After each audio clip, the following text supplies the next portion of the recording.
बिस्मिल्लाहिर्रहमानिर्रहीम। नाज़रीन कराम, अस्सलाम वालेकुम। आज में मेरा वीकली आर्टिकल छपा है जिसका उन्वान है win the Wars by other means. मैं अपने तलबा और तालबात के लिए ये प्रोग्राम रिकॉर्ड कर रहा हूँ। बहुत ज़्यादा वक्त नहीं लूँगा, लेकिन इस पर बात करना ज़रूरी है। मैं आपको बताता हूँ कि हुआ क्या है।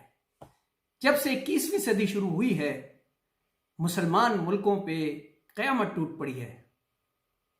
सदी का आगाज 9/11 के बाद अफगानिस्तान की तबाही से हुआ, जो 2 दहाइयों तक जारी रहा,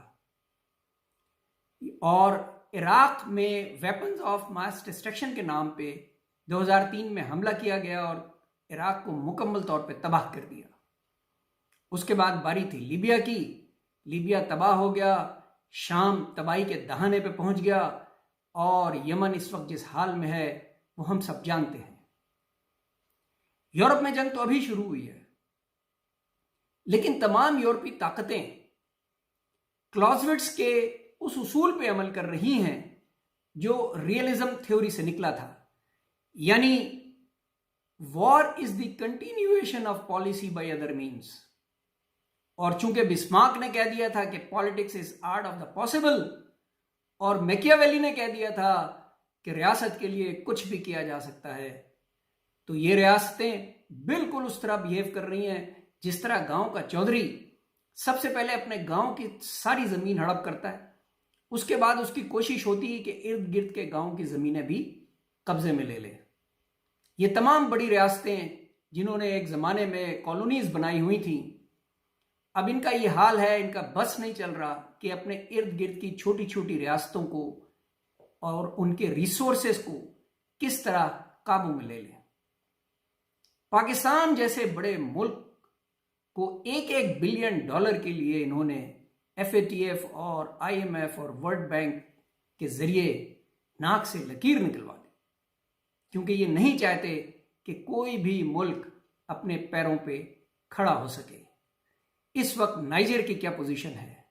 फ्रांस को जब ऐसा लगा कि शायद नाइजर के रिसोर्सेज, यूरेनियम और गोल्ड उसके हाथ से निकल जाएंगे, तो उसने अफ्रीकी ममालिक में ही, जहां वो असर रसूख रखता है, खुद UK और अमेरिका, उनको साथ मिला के अब मंसूबा बना रहा है कि नाइजर को खत्म कर दिया जाए।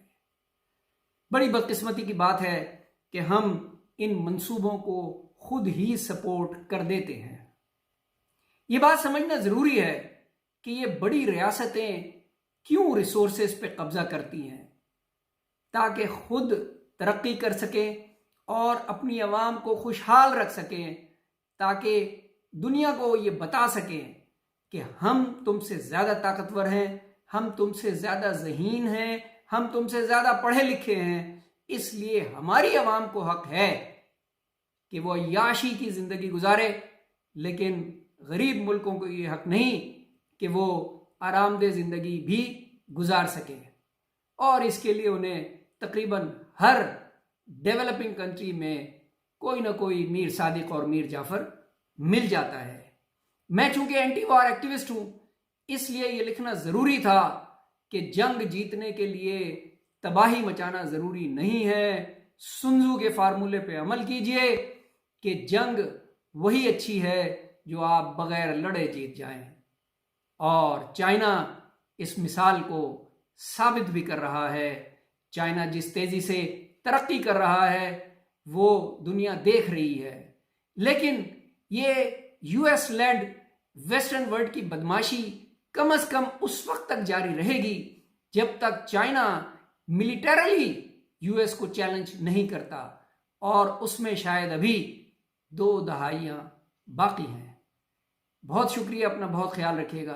अल्लाह हाफिज।